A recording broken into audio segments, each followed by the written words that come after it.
दोस्तों नमस्कार। मैं अनुराग सर आज आपके सामने ईट का प्रयोग लेकर उपस्थित हूँ। दोस्तों इस वीडियो को अंत तक ज़रूर देखिए और वीडियो को लाइक शेयर तथा चैनल को सब्सक्राइब करने में अपना योगदान ज़रूर दीजिए। आइए दोस्तों अब हम अपने कंटेंट पर चलते हैं। तो सबसे पहले पहचान देखेंगे। आप जानते हैं कि ईट एक प्रोनाउन है जिसका प्रयोग निर्जीव वस्तुओं, छोटे छोटे पशुओं तथा बहुत छोटे बच्चों के लिए किया जाता है। इंट्रोडक्टरी ईट का प्रयोग समय, दिन, महीना, साल, ऋतु, तिथि तथा प्राकृतिक घटनाएं इत्यादि बताने के लिए भी किया जाता है। आइए दोस्तों एग्जाम्पल के माध्यम से जो भी डाउट हो उसे क्लियर करने का प्रयास करेंगे। पहला एग्जाम्पल हमारा सुबह है या सुबह का समय है। हिंदी में दो में से किसी भी प्रकार से ऐसा सेंटेंस आए तो उसका ट्रांसलेशन एक ही होगा, इट इज मॉर्निंग। अगला एग्जाम्पल सोमवार था या सोमवार का दिन था। दो में से किसी प्रकार से बोल सकते हैं लेकिन अंग्रेजी में ट्रांसलेशन एक ही तरह से बनेगा, इट वाज मंडे। अगला एग्जाम्पल सन 2010 का वर्ष था। यहाँ पे बोल सकते हैं कि सन 2010 था, ऐसे भी बोल सकते हैं। तो इसका ट्रांसलेशन बनेगा इट वाज 2010। अगला एग्जाम्पल हमारा गर्मी का दिन था। तो यहाँ पर गर्मी का दिन था इस तरह से भी कह सकते हैं या गर्मी का मौसम था, लेकिन ट्रांसलेशन एक ही बनेगा, इट वाज समर। अगला एग्जाम्पल देखेंगे वर्षा हो रही थी। तो इसका ट्रांसलेशन इट वाज रेनिंग। अगला एग्जाम्पल हमारा है बहुत गर्मी पड़ रही थी।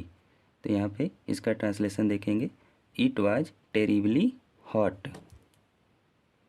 अब आगे दोस्तों कुछ मुख्य पॉइंट दिया गया है जिसको नोट में लिखा गया है। तो नोट देखेंगे, दिन की भिन्न भिन्न घड़ियों को एक्सप्रेस करने के लिए टू तथा पास्ट का प्रयोग किया जाता है। टू का अर्थ कम या बाकी तथा पास्ट का अर्थ बजकर होता है। जब मिनट्स की संख्या 5 का गुणज या अपवर्त्य हो तो प्रायः मिनट्स का लोप हो जाता है। जैसे पहला एग्जाम्पल देखेंगे 5 बजे हैं। तो इसका ट्रांसलेशन होगा इट इज 5 o'clock। अब यहाँ पर देखिए जो इसमें बताया गया है ऊपर आपको कि 5 का गुणज हो तो वहाँ पर मिनट्स लिखने का कोई आवश्यकता नहीं है। जैसे देखिए 10:20 हुए हैं। अब जो हमारा 10 है, 10 और 20 दोनों 5 के टेबल में आते हैं, इसका मतलब 5 के गुणज है। तो यहाँ पर 20 के बाद मिनट्स लिखने की कोई आवश्यकता नहीं है। It is 20:10। नेक्स्ट एग्जाम्पल हमारा 8:30 बजे हैं। जब साढ़े आता है तो वहाँ पर हाफ पास्ट का प्रयोग किया जाता है। तो इसका ट्रांसलेशन होगा इट इज 8:30। अगला एग्जाम्पल है 4:15 बजा है। तो इसका translation it is 4:15। Next example देखेंगे 6:45 बजा है। तो पौने के लिए 1/4 का प्रयोग और सवा के लिए 1/4 तो इसका ट्रांसलेशन देखेंगे इट इज 6:45। अगला एग्जाम्पल हमारा 9:12 हुआ है। तो इसका ट्रांसलेशन लिखेंगे इट इज 12 minutes past 9।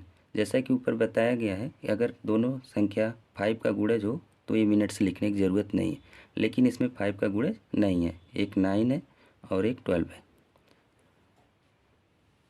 अगला एग्जाम्पल और लास्ट एग्जाम्पल ये हमारा है 7 बजने में 4 मिनट बाकी है।